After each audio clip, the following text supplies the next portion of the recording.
Chapter 1. Lost in the Woods. I lived with my parents in a place that was separated from the main village.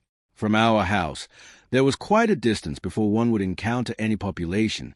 A meadow of green grass surrounded our house in all directions for about 100 meters. In the northeast of our house, about 10 meters away, lay a field mowed with grass, where people from the village brought their dead and buried them underneath. It was a kind of graveyard, but there were no tombs or tombstones. The field was barren without any structure or wall, suggesting a graveyard. A new man wouldn't have the slightest idea of the dead taking their eternal sleep underneath the ground. My father had bought this house from a local dealer from the village.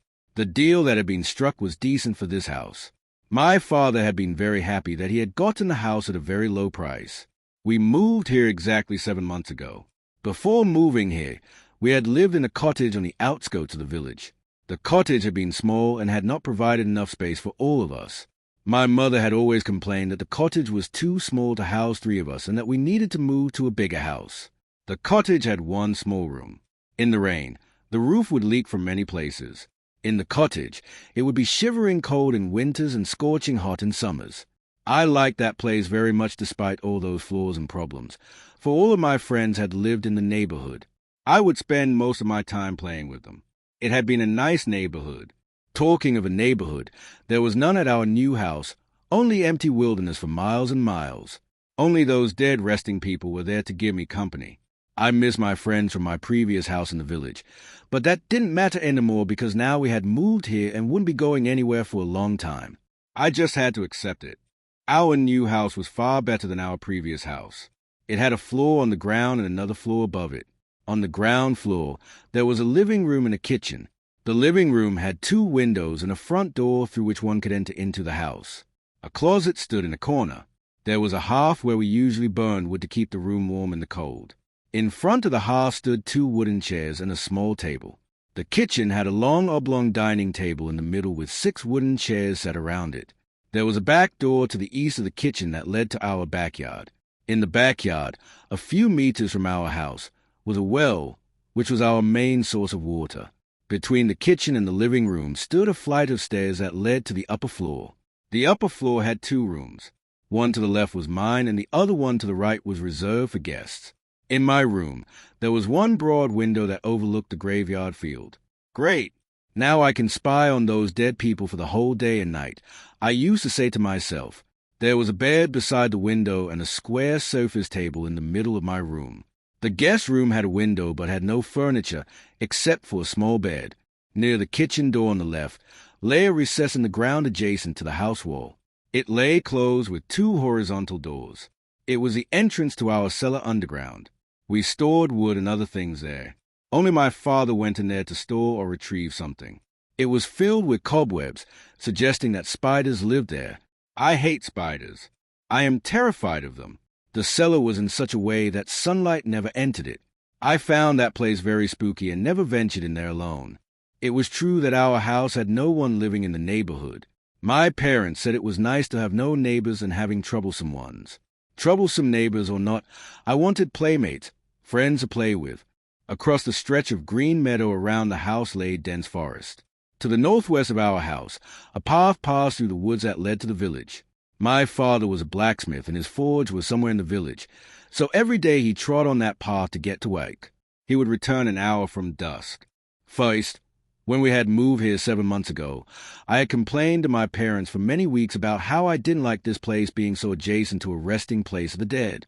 For many weeks, I had shown contempt for the fact that we had nobody living in our neighborhood and I had no playmate to play with. My parents had always told me, this place will grow on you before you know it. Just give it some time. Our usual routine would start with the dawn. My father, though, would wake up an hour before the sunrise. My father would go into the forest to get some wood. My mother would cook breakfast until my father returned. When he had returned, we would settle down at the dining table and eat together. Then, after having breakfast, my father and I would head towards a forge in the village using the path northeast of our house. I was 13 years old, so my father had started taking me to his forge so that he could teach me some of his work. Father and I would spend the day in the village while my mother would do chores at the house. It was a lovely evening.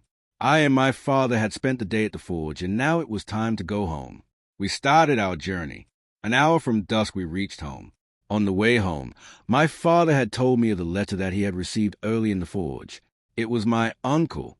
My aunt had been ill for a few weeks, so my uncle had called my parents to see her in their village. My father had told me that he and the mother would have to leave before the sunset for the uncle's house. My uncle lived in a different village, which was situated far in the north. Walking there would take a lot of time, so my father had arranged a wagon which would be waiting for them at the outskirts of our village. We had reached the house. My mother had done the packing for the visit to my uncle's house.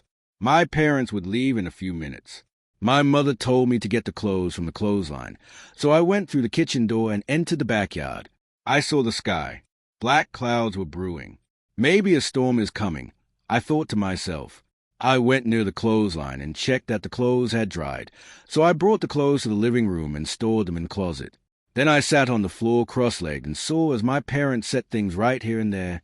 I like spooky stories a lot, so my usual way to pass the evening was to get myself locked in my room and spend the evening reading spooky stories. My father would buy me such books upon my requests. My elder cousin from my uncle's house would visit me once every 2 months. They would tell me spooky stories of their village. I would enjoy them a lot. I remember them telling me a story of a man and a bridge. It went something like this. In my sister's village, there was a wooden bridge that rose a few feet above a river. Since the bridge was not so lofty from the water surface, in rainy seasons it was always overrun by the flood. It was said that many years ago a man lived in the village. One night he was returning from his work. His house lay across the river, so to reach it, he would have to cross the bridge. It was raining heavily.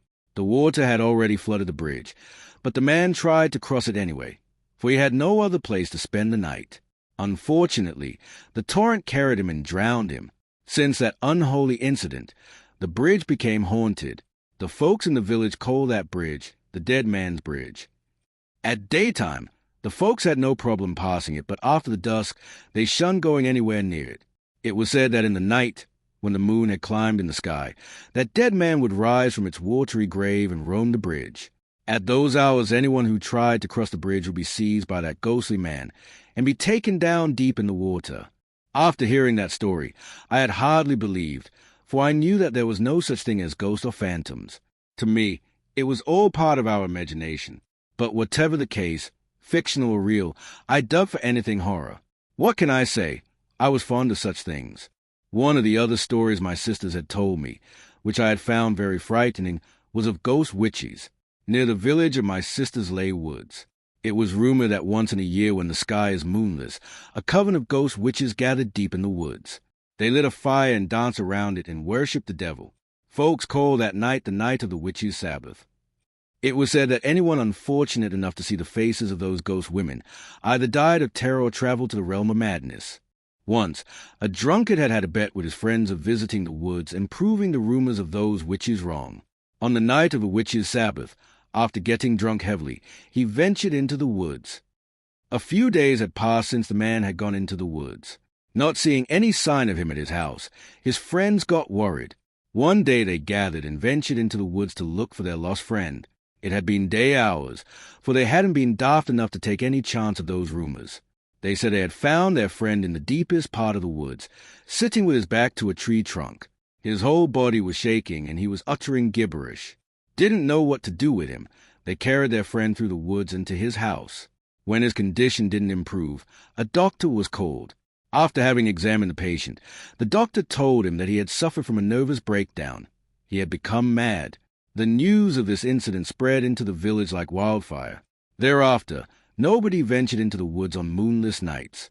After hearing it, I believe that the drunkard must have had hallucinations due to the overindulgence of wine, and had imagined something terrible in the woods. The tales that my sisters would bring to me of their village, which they believed to be true, but I didn't share the same opinion, was surely spooky. My parents were now ready to leave for my uncle's house.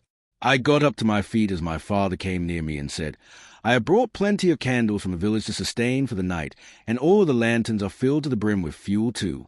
The mother has made the meal. We will return soon after dawn tomorrow. We have taken care of everything, so you shouldn't have any problem spending the night alone." Now, my mother turned to me and said a series of instructions. Don't stay up late at night and eat up the meal on time. Don't let strangers in the house. Don't stray from the house. Keep the lanterns lit over the night, if you want to. Take care of yourself." I nodded to each of her instructions. With that, my parents got out of the front door and headed to the path northwest of the house. I saw them from the front yard as they trod on the path to the village with bags in their hands. They waved at me before disappearing at the curve. I stood there for a few minutes. Now I am alone in this desolate place, I thought to myself. I had no idea what to do next. My parents had strictly instructed me to not stray from the house.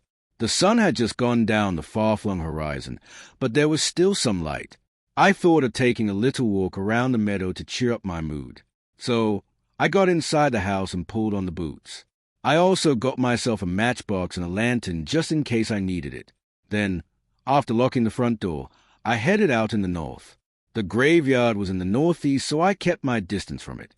My father always told me to avoid the woods, which lay across the meadow after the sunlight had failed. He told me that the woods could be dangerous in the dark. I believe that my father said things like that just to scare me. I was now humming a song and walking on the greenery of the grass. When I had reached the edge of the meadow and near the woods, I decided to return to the house. I wouldn't like to disobey my father by getting near the woods. So I turned my back and started to walk towards the house. I had only taken a few steps when I heard the sound of something moving. I turned quickly and saw a rabbit near the edge of the woods. It was very fluffy with soft, milky white fur. I found it to be a bundle of precious. I raised my hand and tried to call it, but it started to run. I must have frightened it. I thought. I went after it. I just wanted to play with it. I ran in pursuit of it for a few minutes before giving up the chase. Then I realized that I had wandered off deep inside of the forest. I was lost in this wilderness.